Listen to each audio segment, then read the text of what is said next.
সংযোগ আছে মাউন্টেনের সাথে, মাউন্টেনের যে কই আছে এই যে চেম্বারটা আছে বডির সাথে, যদি তারা যদি বানাইতো, যদি পুরো ইঞ্জিনটা যদি আমাদের বডির সাথে অ্যাডজাস্ট করতো, তাহলে আমাদের মতন ড্রাইভার গাড়ি চালানোর কোনো ক্ষমতা ছিল না।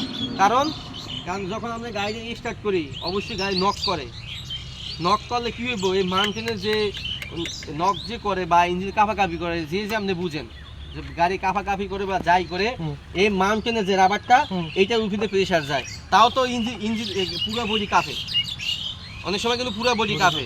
যদি আপনার এই ইঞ্জিন যদি হচ্ছে আপনার এই মাউন্টেন বাদ দিয়ে যদি ইঞ্জিন যদি আমরা বডির সাথে দিত, তাহলে আমরা গাড়ি চালাতাম না, কারণ আমাদের মাথা ব্যথা করতো বা পুরো শরীর ব্যথা হয়ে যেত, কারণ সারাক্ষণ গাড়িটা কাঁপাকাঁপি করতো। যাওয়ার এই মাউন্টেনের উপর দেওয়া যাইবে।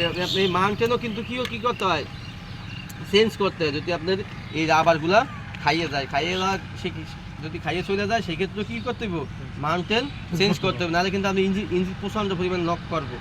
এবার স্যার এইটা কি বলছেন, সকেট জাম্পার, গাড়ি সকেট জাম্পার।